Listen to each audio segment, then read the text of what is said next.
entre el suelo.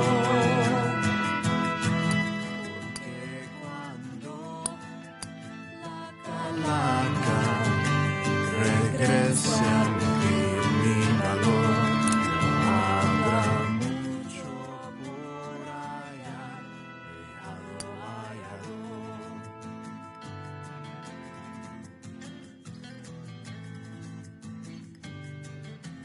Pues voy a cargar mi pala en mi espalda agotada. Voy a guardar mi ruego entre mi suela. Pues cuando mi llama llegue hasta abajo y a mi tren se le acabe guiar, no va a haber nadie más que cabe mi hoyo.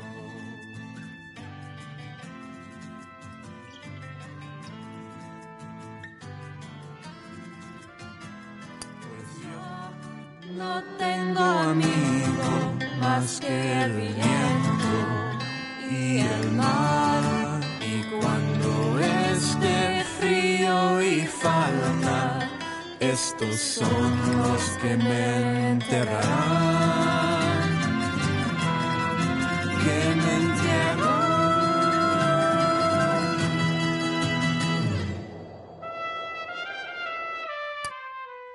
Pues voy a tirar estas piedras sobre las aguas de esta tierra y más tardar llegarán fuera de aquí, porque cuando caiga la noche llega por mí y me toma con él. Este será mi cuento, mi canción del vagón.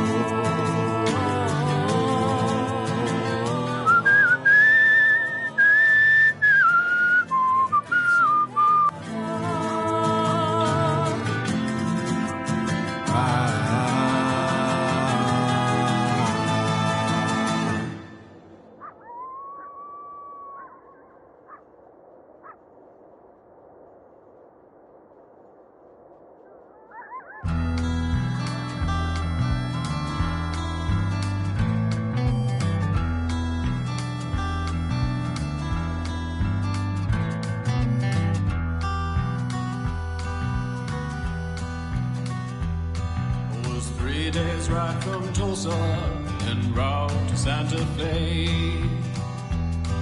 And there beneath the blazing sun my horse began to sway. Was then I heard a thunderous sound come rising up behind. The hoofbeats of 12 horsemen, their course locked onto mine. White rider, ain't fixin' for... The woman hauls a bin of clothes over to a vat of gray water. She's sluggish. Moving seems to take great effort. She plunges a shirt into the vat, begins working it over a washboard. Despite her slow movements, there's an inexorable intensity to the way she works. But her eyes are bloodshot and glazed, her lips cracked and split. She can't have slept or washed in days. She collects the next bin, moving with the shuffle of a sleepwalker.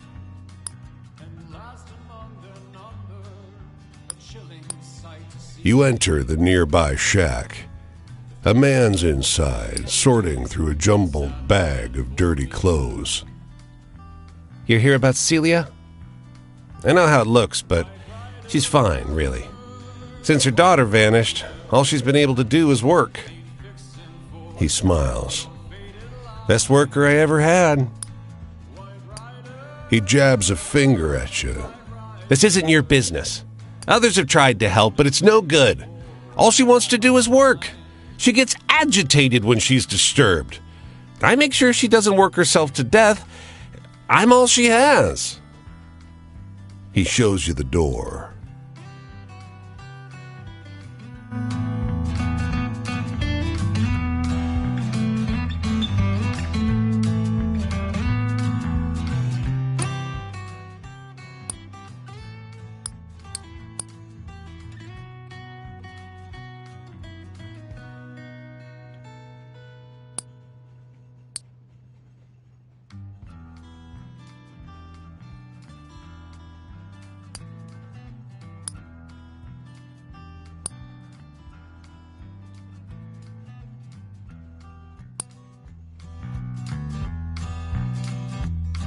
It was 5 days ride from Tulsa when I pitched into the sand. My legs gave out, my body lacked the strength enough to stand. The horsemen moved upon me then, their leader to my side. He said, "Son, I think the time has come to saddle up and ride. White rider, white rider, well, day will come, we all will." Some students have paused their long walk home to rest on the bank of this clear, shallow pond. Above them, a plane makes low and hazy loop-de-loops. They gaze into the water.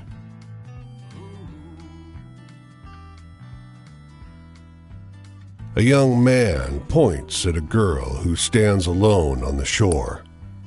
"Her dad's in the plane," He murmurs. "We stop here every day to see him." He points into the pond, and you realize that the plane is flying under the water. The image in the clouds is its reflection. The girl drops to her knees and stretches her hands into the pond. And when her father roars around the loop of the shore, his engines splash mud all over her clothes. "Papa!" She sobs and lunges for the water.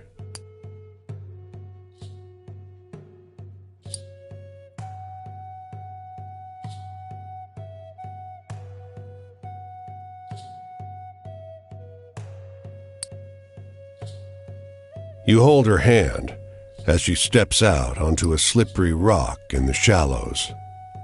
"Wait!" Her friends shout. But when the plane banks past, she leaps, and you push her for good measure. Splash. The water clears. She did. She did. She trails white-knuckled from her father's tail fin like a windsock as he swoops around the far end of the pond. But on its way back, the plane doesn't turn. It's aimed right for the shore. The plane ramps straight up past you into the sky. A flash of the girl's wind-squashed face, her father's wild smile, and the wings snap through the treetops, and they're both gone in the clouds. "Thank you!" You hear her cry. Her classmates burst into tears.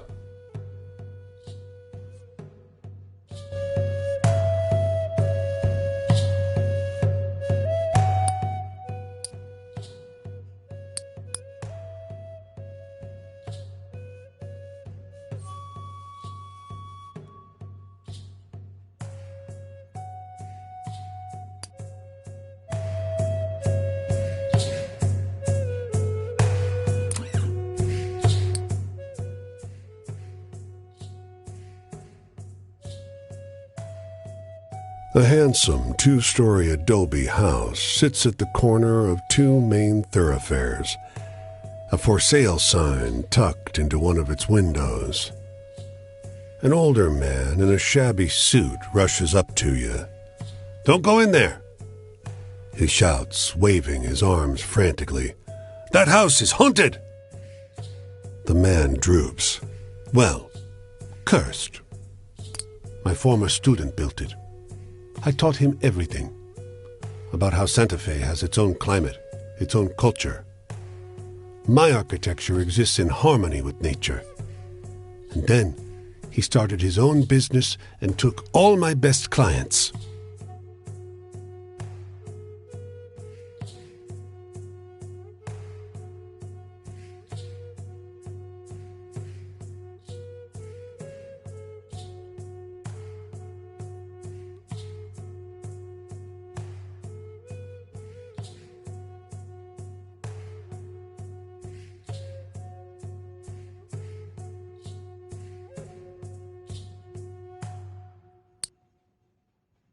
Haunted by the injury of a venerable architect, as all his houses will be. The man gestures across the way, where the half-finished shell of something craftsman hugs the earth. Already the town prefers him to me. Soon Santa Fe will be transformed by his houses. I'll be just a memory.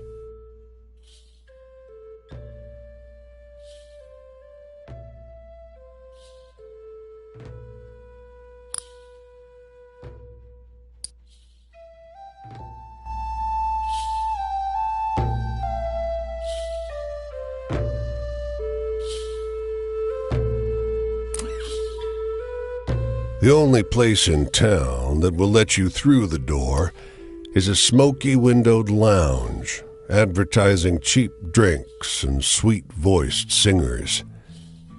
When the singer comes on stage, though, something about him seems familiar. The other guests recognize him too. They all bolt out the door. The manager rushes on stage. "This isn't the same guy!" he bellows. "We fired his brother!" You realize this singer is a perfect doppelganger of the one who scrambled your brains with his song. There are a few wild-eyed diehards left near the stage. "We want your brother!" they shout. "I can't do that shit!" the singer protests. Suddenly, his eyes widen, and he points a shaking hand toward you. "But you could do it," he says. "You got a dose of the good stuff." You take your place at the microphone. The fanatics gather at your feet.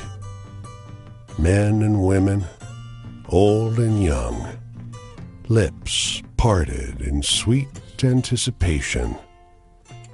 "Sing," they whisper. You're not sure what you sing. It escapes your ears somehow. But while you're on stage, you hold their lives in your fist. They'd take bullets for you. They'd lay themselves down in the river and let you make a bridge of their backs. Is this what performers feel all the time? As soon as it's over, the feeling's gone, and you won't be getting it back. Something inside you, some chance eclipse of power and opportunity, has shifted out of alignment. The singer pats you nervously on the shoulder. "Thanks," the manager whispers.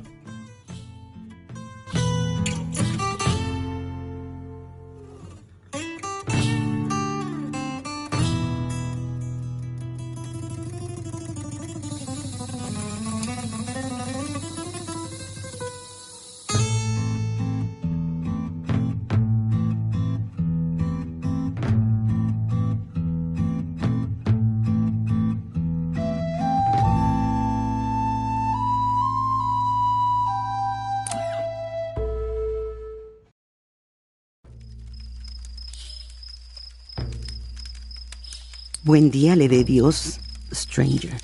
Come. Sit with me a little. To rest is a simple remedy, pero es importante. And the first step in la curación. Everyone needs healing. It has always been this way. Sometimes it's a toothache, and sometimes more. Resting the mind is difícil. Walking or sitting, running or sleeping. Always the mind is working, pensando. Oh, I want a good, exciting story tonight. Una aventura. My journey is not too much an adventure.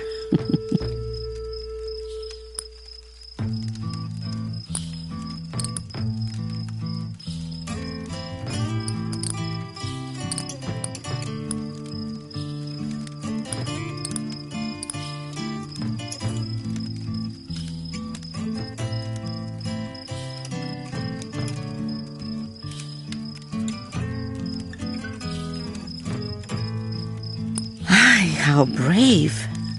Dios protect you through these wild adventures. My choices? Yes. I follow my code. I do what I can with that I'm giving. If my curación is not wanted, I do not force it on people. That only make things worse.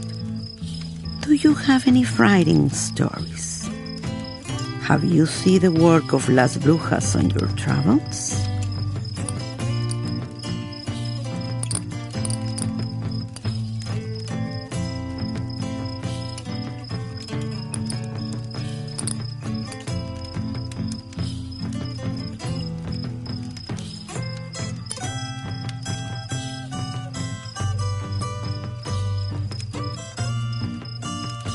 No lo sé. These kind of things sound awful to me. Fate? Yes. Everyone believes in something different, even un poco diferente than everyone else. It is the way of the mind. I must trust a person's faith leads them to be honorable. Until they prove me wrong. But now, do you have a story about hope? About happiness and the goodness in the world?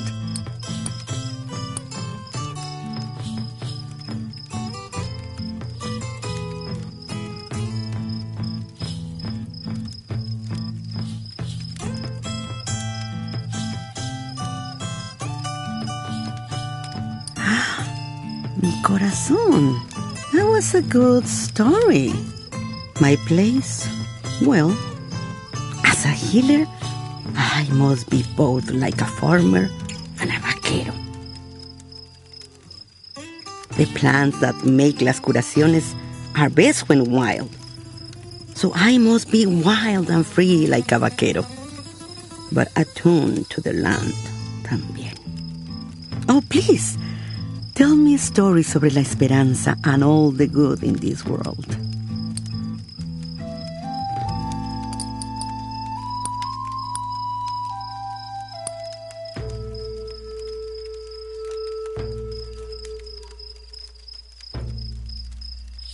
What a good story.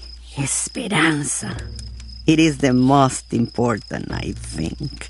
Wishes? Dios cannot grant all the wishes for el mundo. There is always more to hope for.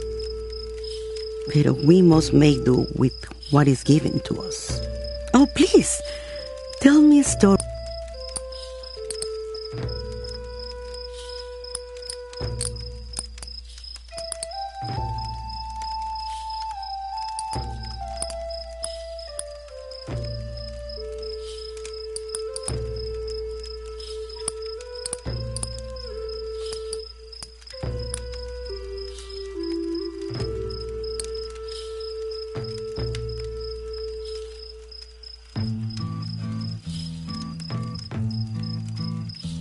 What a good story.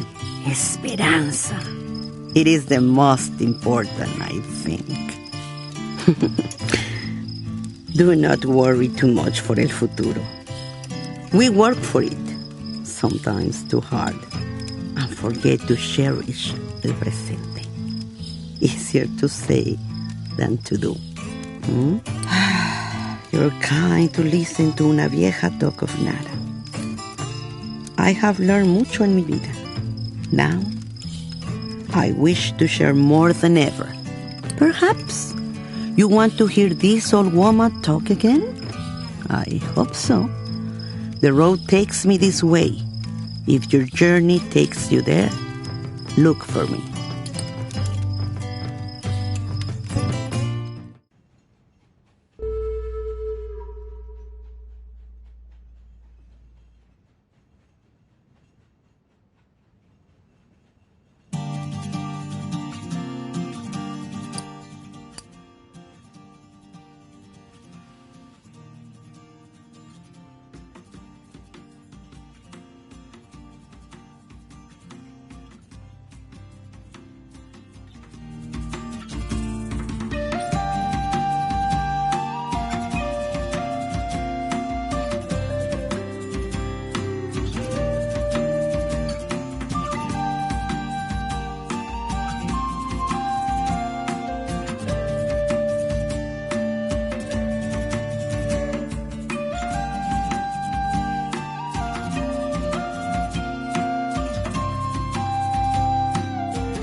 There's a wallet on the ground where the alley joins the street, stuffed with bills. You pick it up and glance around, spotting a man on his hands and knees in the alley. Excuse me, I appear to have lost my glasses. He sheepishly admits. They're on the ground just behind him. You snag him before he crushes them with an errant knee. Oh, thank you. Thank you. He scans the alley. You, didn't find my wallet, too, did you? His face lights up. Oh, thank you. He turns, then hesitates. You know, I had a ticket to see the new movie at the plaza. Not in the mood after this. Please, take it. For your help. Your seat is plush and comfortable. The crowd chats excitably around you. You settle in for the movie. The first few scenes play out fairly predictably. It appears to be a romantic comedy about golf. The crowd seems largely disinterested, their prior enthusiasm muted. Abruptly, the scene shifts from the dancing and grand ceremony to a shot of a grubby alley. People start sitting up in their seats. It takes you a second to realize you're looking at yourself. You stoop to pick up the wallet, then see the man. The crowd grows tense as you hand him his glasses. The audience cheers as you hand over the wallet. The applause spreads like a brush fire. People start leaping to their feet, turning to look at you. Their approbation continues for far longer than is comfortable.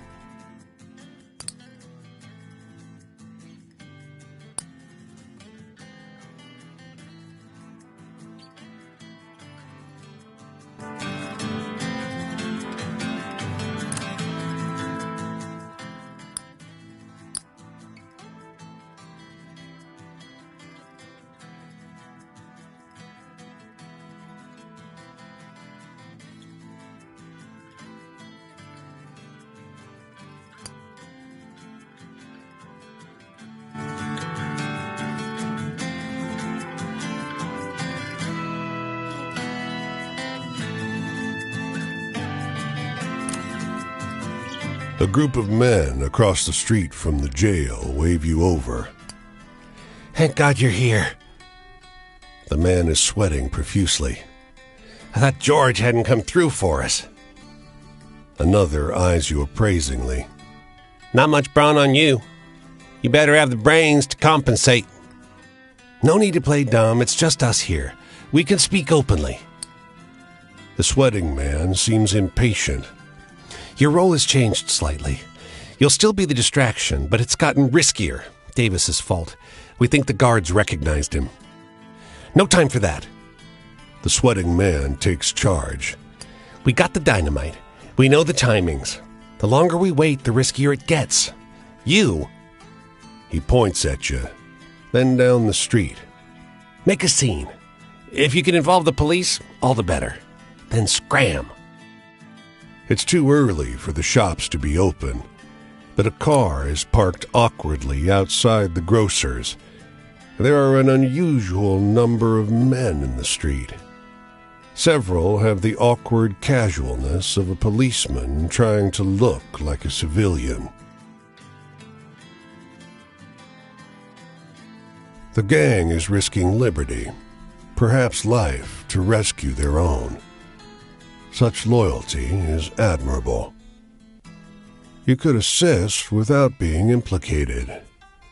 If you cried out in agony, it would briefly catch official attention, and the gang would get an unwatched moment. It might be enough. Your back spasm is convincing. For a few seconds, all eyes are on you. The two officers who assist you to a bench could be clearing the area of civilians or genuinely solicitous about your pain.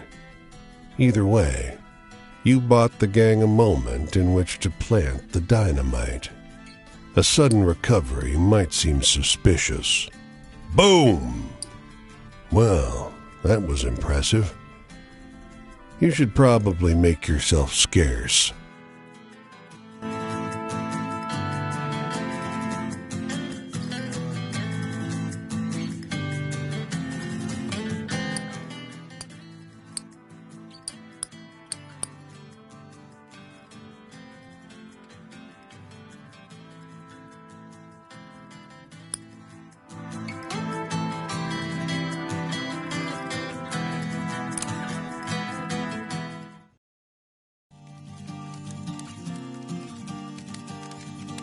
When was the last time you ever prayed?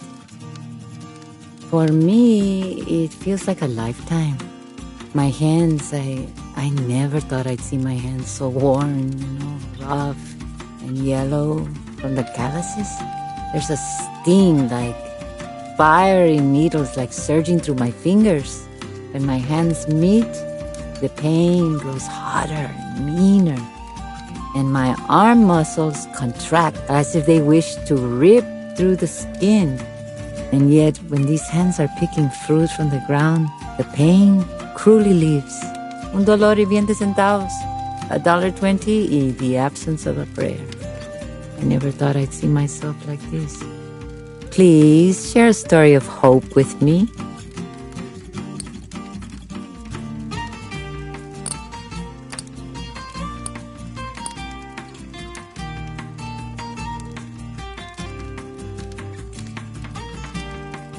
What a wonderful story. We need stories like this to give us strength. It is through my faith in Him that I'm still here. Though there are times where I wonder if He sees that. Maybe you have a good, hopeful story to tell?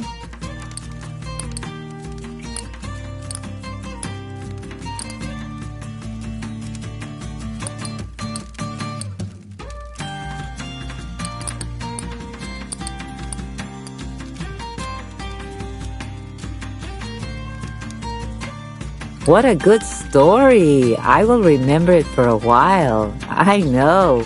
Joy, mi hijo, my son, or at least my memory of him, keeps me going. I forget how long it's been. I wonder sometimes at what age does one start forgetting and stop forgiving. I hope when I see him again, he will understand. I hope. Do you know anything funny? Anything I can write home about to mijo?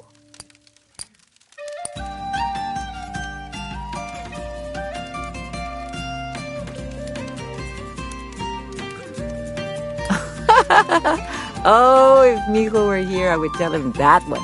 I would like to see his little face laugh. Love? I'd rather not speak about him ever again, like his mother used to tell me.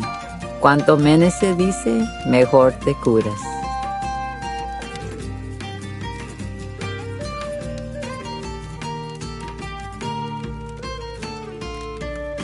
The least you say, the fastest you'll mend. Maybe you have a good, hopeful story to tell?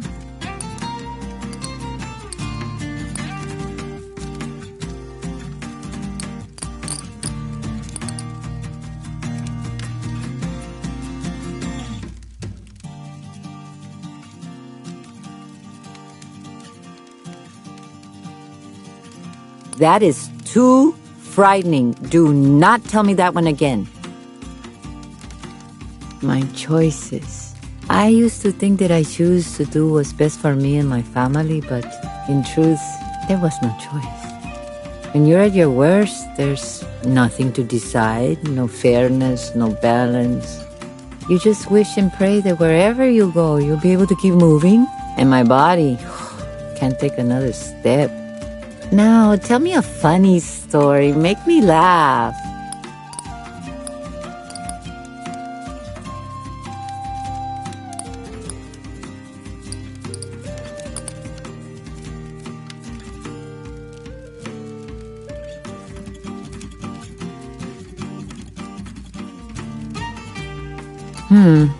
Life is not so easy, you know. My past. I remember being chased by a dog in San Gabriel, el pueblo I grew up in. It bit my leg, and all my father did was shout at me, "Stop acting like your mother," he'd say. And then she would just look at me from behind him, and her face, I'll never forget that face. Well, here is the sun. I must get ready to walk again. I'm going this way. New fields, new work. Besides, you must be tired of listening to me. I'm already talking like una anciana, an old woman at the edge of her deathbed. What about you? How do you make sense of your life?